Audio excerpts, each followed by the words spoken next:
Bismillahirrahmanirrahim. Nawaitu ta'alluma wa ta'lima wa tadzakkura wa tazkir wa nafa wal intifa wal ifada wal istifada wal hasa 'ala tamassuki bi kitabillahi wa sunnati rasulih wa du'a ila al-huda wal ladala ila al-khair ibtigha wajhillahi wa mardatihi wa qurbihi wa sawabihi subhanahu wa ta'ala. Halaman 6 ya, lanjut yang kemarin.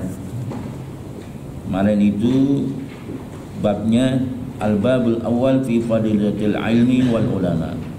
Bab pertama ini tentang keutamaan ilmu dan ulama orang yang memiliki ilmu.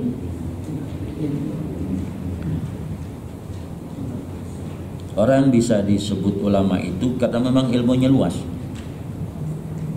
Bahkan kalau seperti Imam Ghazali ya, Imam Syafi'i itu hafalan hadisnya banyak gitu, ribuan.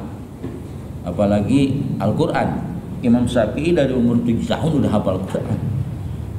Kalau nggak salah, kalau Imam Ghazali itu sekitar umur 12 tahun hafal Al-Qur'an.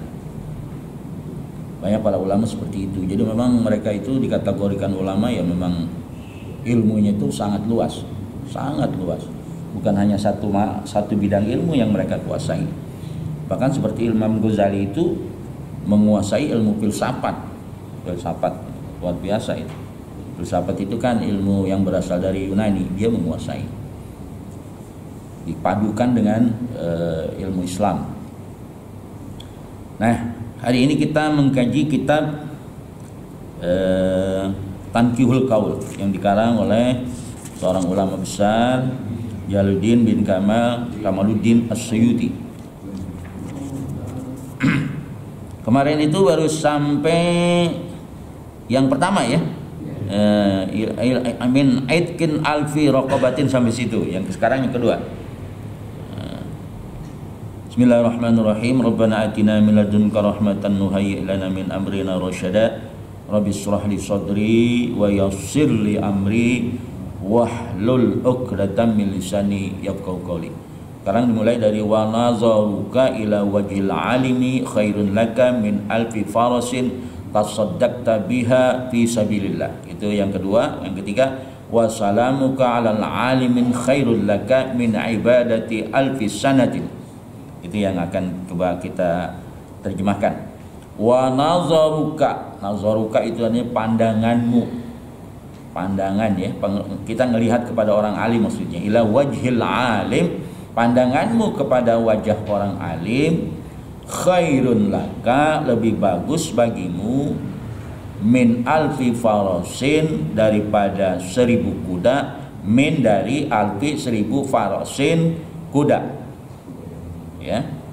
Tasaddaqta biha, yang engkau sedekahkan dengan kuda yang 1000 itu fisabilillah, di jalan Allah.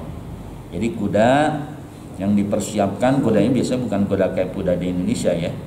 Kuda yang dimaksud ini adalah kuda perang. Kuda perang itu rata-rata gede-gede, kuda Arab itu gede-gede dan harganya mahal. Harga kuda itu. Ya.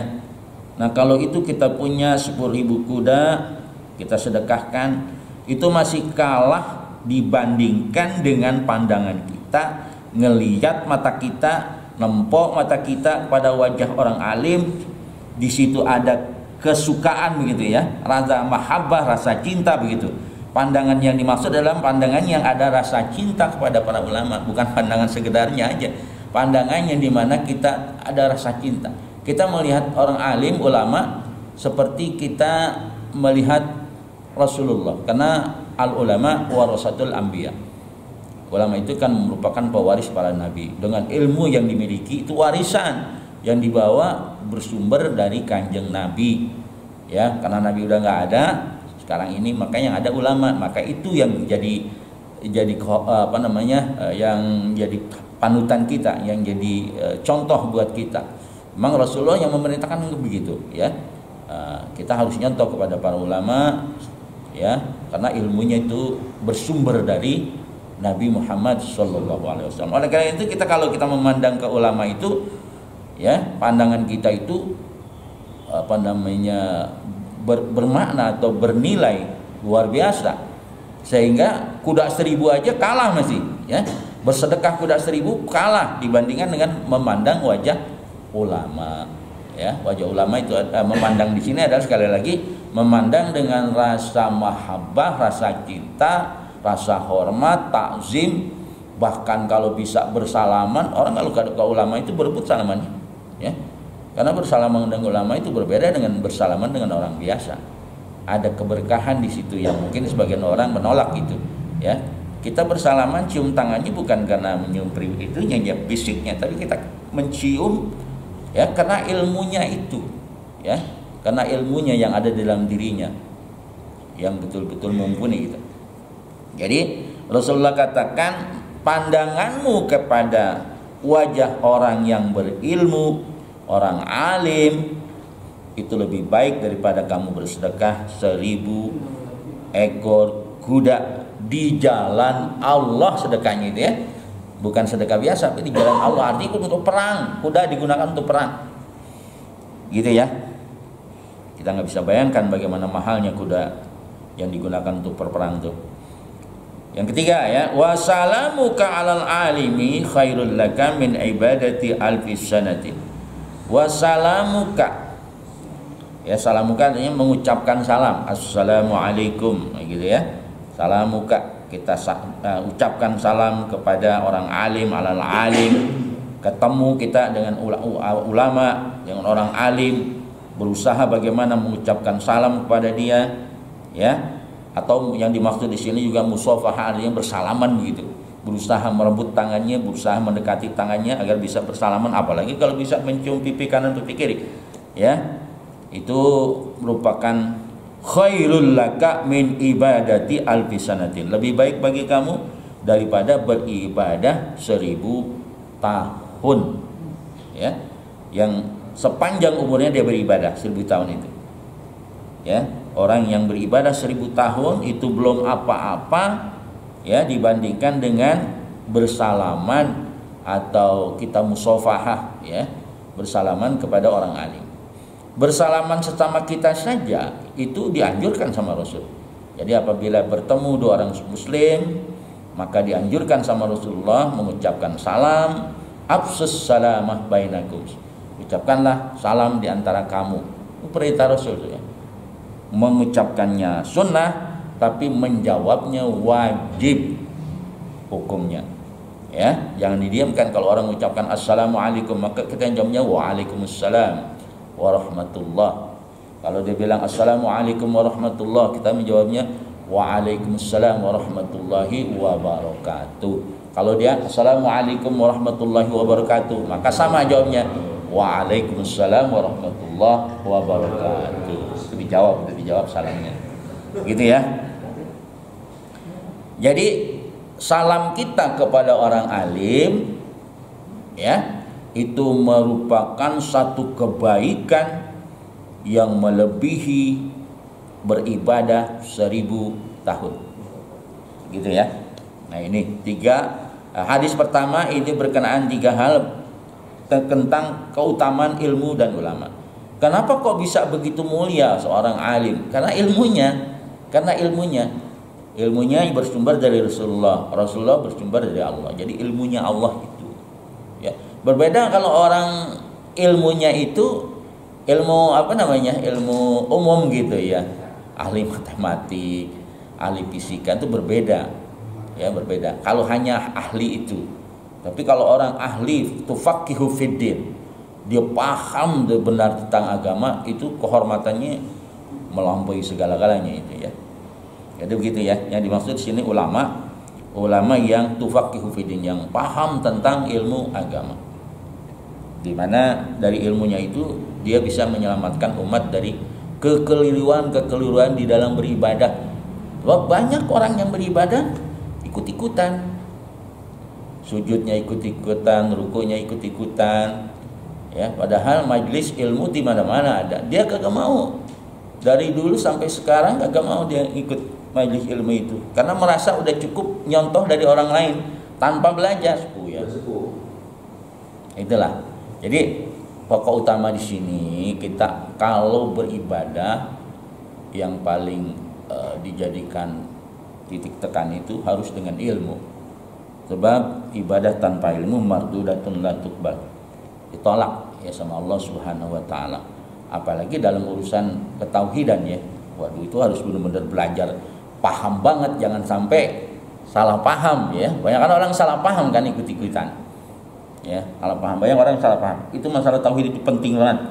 Itu yang mendasari kita di dalam beribadah. Kalau itu salah, wah itu nggak nyampe kita, ya nggak nyampe kepada Allah, bahaya gitu. Makanya perlu belajar yang benar sifat 20 dari yang ilmu tauhid itu, ya kita pelajari. Kita lanjut kepada hadis berikutnya, ya. Kita baca bareng ya. Bismillahirrahmanirrahim. Bismillahirrahmanirrahim. Wa qala sallallahu alaihi wasallam.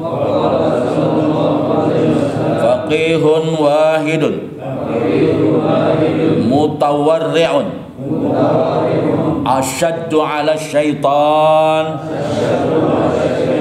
min alfi 'abidin mujtahidin jahilin wari'in. Bersabda Rasulullah sallallahu alaihi wasallam, beliau berkata, sabda ya Nabi Muhammad kita, Nabi kita, faqihun, faqih itu adanya orang yang paham ya. Orang faqih itu ya ulama, yang dikatakan faqih itu ulama. Jadi orang yang ilmunya mumpuni ya, hafal ribuan hadis, Quran hafal, banyak hal yang dikuasai lah, ilmu-ilmu berkenaan dengan agama itu. Karena ilmu agama itu banyak banget ya. Ada ilmu fikih, ilmu tafsir, ilmu hadis, ilmu mantik, ilmu balaghah, ilmu nahwu, ilmu sharh, banyak itu kalau mau dipelajari ya. Orang yang betul-betul paham di dalam urusan agama Islam itu namanya faqihun. Nah ini kan nggak banyak orang begini ya. Kalau sebatas saya Ustaz Farhan mungkin belum dikatakan faqih, artinya orang yang ya ilmunya itu masih di atas inilah, di atas rata-rata orang alim gitu ya. Masih di bawah lah, kita pula apa-apa lah. Banyak yang kita nggak paham. Ya kita pahamnya ini dari bacaannya, dari baca. Kalau ditanya dalam kondisi kayak kita nggak pegang kitab juga, seringkali mungkin takut khawatir, takut salah. Jadi yang dikatakan faqih ini adalah betul-betul ulama yang mumpuni gitu ya. Wahidun, satu orang, orang yang faqih gitu ya di dalam urusan agama, mendalam di urusan agama. Dia satu orang, mutawariun waro itu artinya pengertiannya dia itu betul-betul menjaga dirinya jatuh kepada yang syubhat. Kalau yang haram jangan diceritakan, nggak bakal nih. Kalau orang mutawari itu nggak bakal yang haram. Yang syubhat nggak akan dimakan. Yang syubhat itu adalah yang berada antara halal dan haram. Ya, kalau kita kan belum bisa seperti itu, ya. Kita bukan orang yang mutawari, tapi orang yang berusaha menjadi mutawari. Tapi kalau yang mutawari itu betul-betul tidak makan hal-hal yang syubhat, ya, hal-hal yang syubhat. Kita masih makan daging yang kita beli dari pasar. Kita masih makan ayam yang dibeli dari pasar. Bagi orang yang mutawari itu nggak akan dimakan itu, karena nggak mau, kecuali dipotong sendiri. Jelas siapa yang motongnya. Selama itu dipotong orang lain dan orang lain itu nggak tahu apa dia orang Islam atau bukan, atau dipotong pakai apa gitu ya, nggak mau deh. Yang nggak mau makan itu kan mutawari dari segi makanan, termasuk juga dari segi pakaian. Jadi mutawari itu orang yang betul-betul menjaga dirinya dari memakan atau memakai barang-barang yang syubhat, yang berada antara halal dan haram. Ada cerita tentang Indomie dulu kan, begitu ya, Indomie, makanan siap saji itu pernah diisukan ada lemak babinya. Kalau itu yang begitu itu udah nggak akan dimakan, ya. Orang ulama, misalkan di mangkok itu disajikan bakso itu kan dulu kesannya itu bagi orang yang ulama-ulama itu babi soto gitu ya. Bakso itu kan sekarang babi soto. Maka disajikan di mangkok, sampai makan dengan mangkok saja tidak mau orang yang waro itu, sampai saking khawatirnya jatuh kepada hal-hal yang syubhat, sampai begitu ya. Apalagi makan yang namanya Indomie, Supermie dah nggak akan itu ya. Seingat saya Ustadz Tamrin itu belum pernah yang namanya makan Indomie, Supermie. Kalau kita mah siang sedikit lapar Indomie, bagaimana kita mau tawari, ya? Jadi kita nggak bisa disebut orang yang tawari. Yang penting ya udah ada lebih halal dari ulama, majelis ulama, udah kita nggak usah banyak tanya lah, apalagi aman lah begitu, ya. Gitu ya. Jadi mutawari seperti itu, orang itu betul-betul menjaga dirinya dari jatuh kepada yang syubhat, ya, dihindari. Takut dari syubhat itu bergeser kepada yang haram. Suatu ketika Abu Bakar Siddiq dihadiahkan suatu makanan ke istrinya, ya, ke keluarganya. Pas dia pulang, dia makan itu makanan itu. Habis tuh makanan dimakan. Entah buat apa, saya lupa ceritanya. Begitu ditanya sama istrinya, ini dari mana ini? Oh, dari sini, dari sini. Begitu dia tahu dari orang yang disangsikan makanan yang diberikan itu halal tidaknya, maka dia berusaha mengkorek makanan itu untuk dikeluarkan. Saking dia khawatir makan itu bersumber dari yang tidak halal, sampai begitu, ya. Jadi begitu menjaga jangan sampai masuk ke dalam diri ini yang haram, gitu ya. Para ulama itu, para sahabat juga begitu, gitu ya. Nah, asyaddu ala syaitan, asyaddu artinya lebih ditakuti oleh syaitan, ya, daripada min alfi abidin, daripada 1000 orang yang ahli ibadah. Abid itu ahli ibadah. Mujtahidin, di mana ibadahnya itu dia bersungguh